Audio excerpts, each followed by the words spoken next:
नमस्कार, स्वागत है आपका हमारे चैनल पर। उम्मीद करते हैं कि आप सब स्वस्थ और मस्त होंगे। वीडियो की शुरुआत करने से पहले आपसे बेनती करते हैं कि आप हमारे चैनल को सब्सक्राइब कर लें।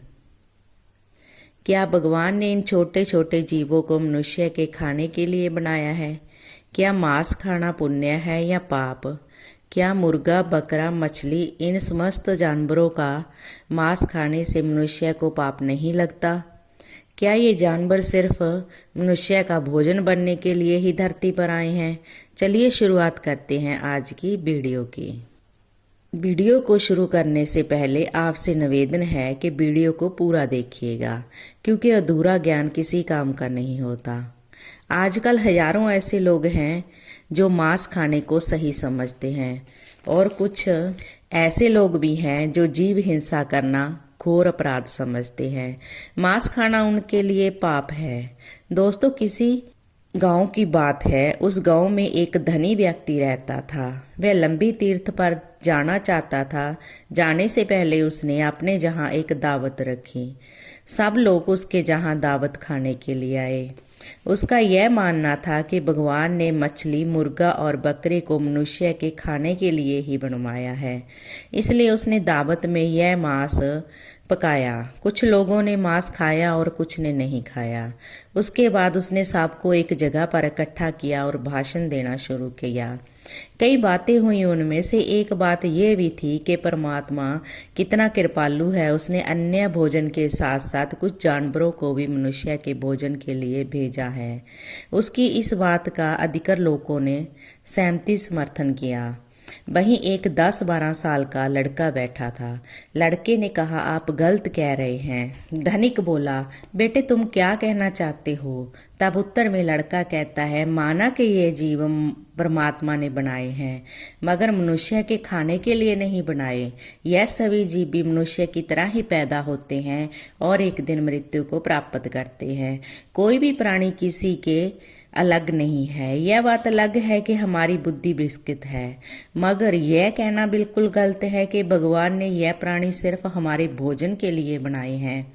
अपने से कमजोर पर तो कोई भी रोब दिखा सकता है। माना कि वह आपसे कमजोर हैं और आप की पकड़ में आ जाते हैं और आप उनको मारकर खा जाते हैं, मगर यह जीव आपके खाने के लिए नहीं है। जरा सोचो, मच्छर और पीसू हमारा खून पीते हैं, उनको हमारा खून स्वादिष्ट लगता है। शेर चीते को हमारा मांस बहुत स्वादिष्ट लगता है और यह पकड़कर हमारा शिकार कर सकते हैं। इसका मतलब ये तो नहीं कि मनुष्य को शेर और चीते और भेड़ियों के लिए बनाया है। यदि आप ऐसा मानते हैं तो उन प्राणियों की सोच है जिनके अंदर से दया और इंसानियत खत्म हो चुकी है। उस छोटे से लड़के की बातें सुनकर धनिक का मुंह बंद हो गया। सब लोगों ने ताड़ियां बजाकर बच्चे के जवाब का समर्थन किया।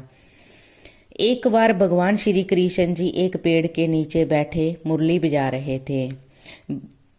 वहीं एक हिरण भागता हुआ आया और भगवान श्री कृष्ण के पीछे छुप गया।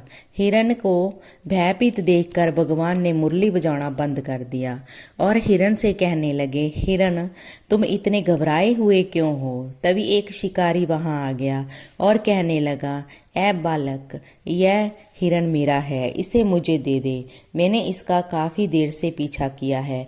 भगवान कहते हैं कि किसी भी जीव पर किसी का अधिकार नहीं होता, उस पर उसका ही अधिकार होता है। तुम इसको मार कर खाने का अधिकार नहीं है।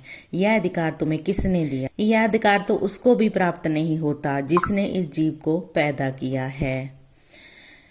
मूर्ख बालक, मैं इसका शिकार करने के लिए इसको मुक्ति देता हूँ। भगवान समझ गए कि मांस खाते खाते इसकी बुद्धि भी बंद पड़ गई है। तभी भगवान कहते हैं कि शिकारी, मैं तुम्हें एक कहानी सुनाता हूँ। एक मांस खाना सही है या गलत? एक बार एक राजा के राज्य में अकाल पड़ गया। लोग भूख से मरने लगे। राजा को बहुत चिंता हुई, इसलिए राजा ने एक सभा बुलवाई और कहने लगे कि खाने में सबसे सस्ती चीज कौन सी शामिल की जाए, क्योंकि अनाज उगाने में तो बहुत पैसा और मेहनत लगती थी। तभी सभा में एक मांस खाने वाला व्यक्ति बैठा था। उसने यह कहा कि अच्छे समय है मांस को भोजन शामिल करने का।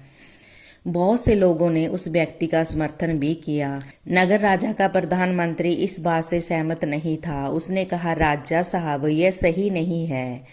क्यों सही नहीं है? इस बात का जवाब मैं आपको सुबह दूंगा।